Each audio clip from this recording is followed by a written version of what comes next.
Hey, Danny. David, what the hell's going on? Doing good. How are you? Never felt better, never had more. All right. Not open on Sunday. Well, that is definitely a headline. Can you imagine?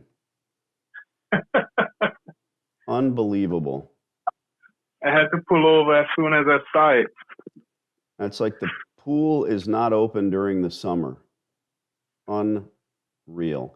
And that's also pretty telling. That usually means just about every time that the operator is also working in the store. Hey, I deserve Sunday off.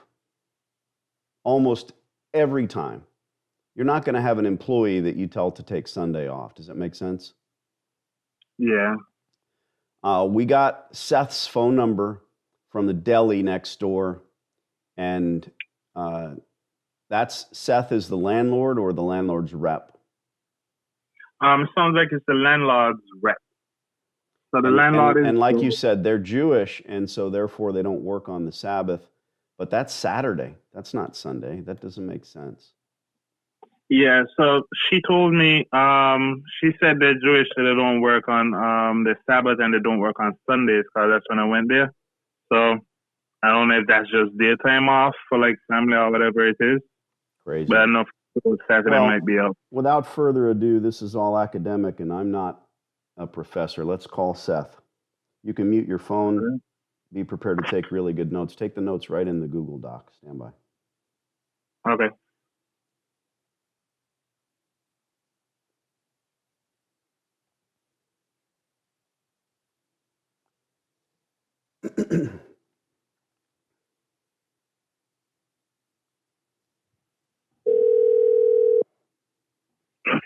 Hello. Hi, may I speak to Seth? Speaking. Seth, my name is Danny. I'm looking at commercial space here in Mount Vernon. Yeah, hi. How do you get my number from? I got your number from the deli next door. So you're looking for that space? Well, a little bit of explaining, Seth. I've been in the laundry business for 15 years, and I'm always looking for locations with infrastructure in place. This one has it. My interest is in signing a long-term lease and then retooling the store, putting some new equipment in. I'm not a broker. I'm not an agent. I don't flip or sell my stores. My partner and I are looking to build on that empire, if you will. We've scouted this location. No, because Mhm. right, because we were actually looking to sell that place, like from signing lease with someone. I think it wasn't me that was involved. It was the other one in the office, and I think he had settled with someone already. I'm not sure if he signed lease yet, but I can ask him and get back to you. Yeah, no, I appreciate that. But let me stop you. You said two things, and sort of those two things go in different directions. You said we were looking to sell. Do you, as an entity, own the building? Yes, we do own that building, And but do you also we were looking to sell operate the the laundromat? business. Yes, Okay, so you're the operator and the landlord. Let me be crystal that clear. is correct. I'm not looking to purchase the business at any price. And the difference with me, I've been doing this again for a long time in the tri-state area. Uh, Okay. let's just So, we'll play the game for a minute. What's the sale price for the laundromat? like I said, I'm not quite sure because I wasn't the one involved in this, Sure. but I definitely do know that he wanted like to sell. When I mean the business, I mean the machines that are currently in there, Sure. and So I mean why would I? the And since you don't know a price, I can say this. Every time I open a new store, I'm looking for existing infrastructure and I'm looking to create relationships with the landlord. I just want to make sure you understand how we operate. I'm not trying to end run okay, anyone. The equipment's junk. It's extremely aged. It is no longer viable. There's a fiscal life, and I don't want to bore you with details of laundromats. Who cares? I don't frequent laundromats. You don't. But it's still a great business if you know what you're doing. And the fiscal life of that equipment is one thing, and then there's the physical life of the equipment, right?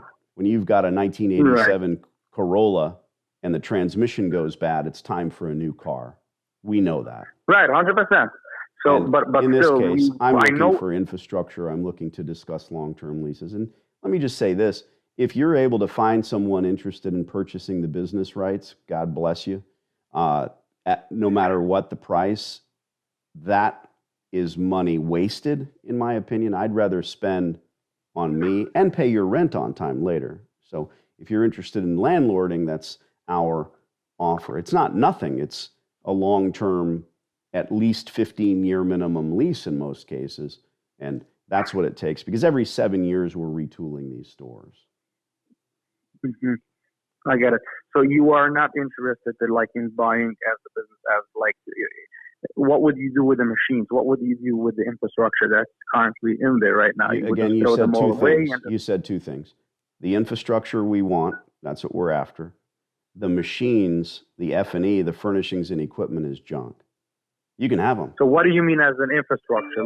Gas, what do you mean? water, electric, the roof penetration. Oh, you mean a laundromat has troughs in the ground. It has all of the infrastructure that we need. And the infrastructure in a Starbucks is non-existent, right? It's a 2-inch stub out of the wall. But the furnishings and equipment is the signage, the name, the tables, the beautiful cabinet where they have the lollipops, and the coffee machine.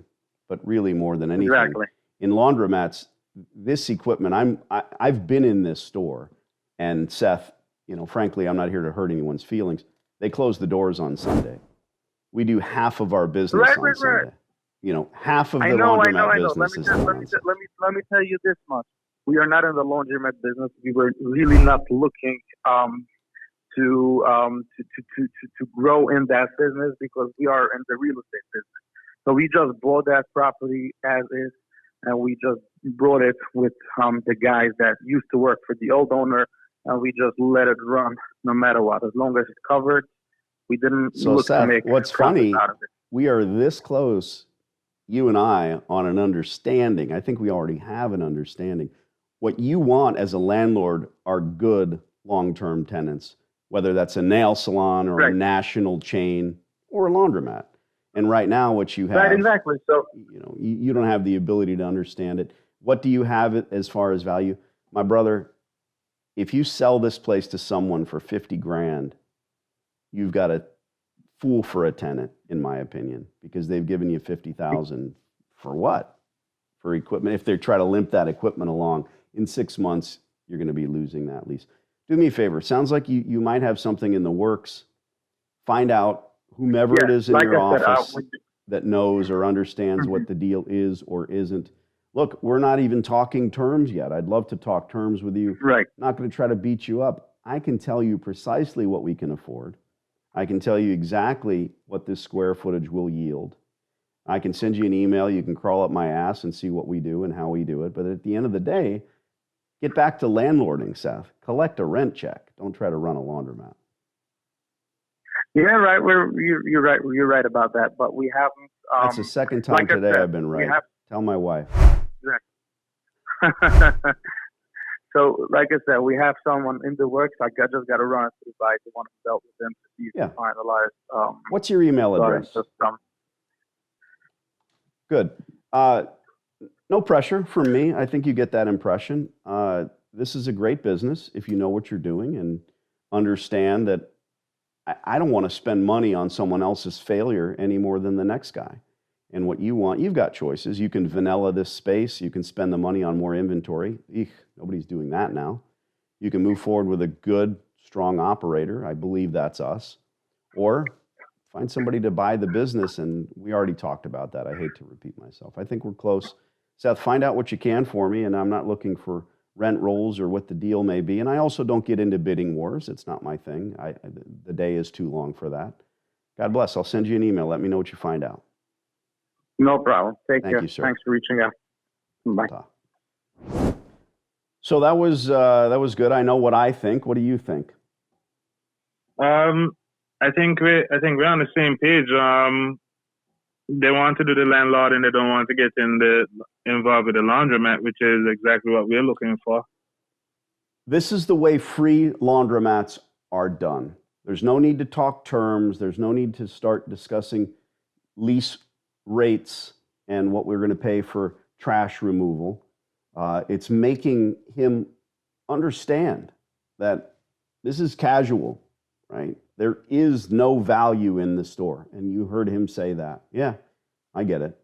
And really, I have to twist the knife and say, look, if you find somebody willing to buy this place, you found yourself an asshole. And that ain't us. Yeah. So this is an incredible cold call. Now you know why I always ask, where did you get the number? First thing he says, where'd you get my number? Yeah. And you're out there doing the investigative work. You found it from the deli. I say, got it from the deli. Boom, we're on to the next question. He's fine with it. If I can't answer that question, I've learned, where you get my number? Not the right answer. People freak out. They think they have anonymity. Let's move on to the next. This one looks good. And he knew full well that laundromats can't survive being closed on Sunday.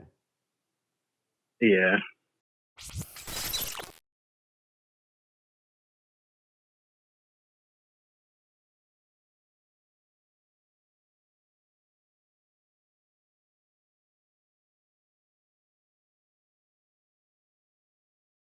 I'm pretty sure this hot water heater's got a few more good years left in it.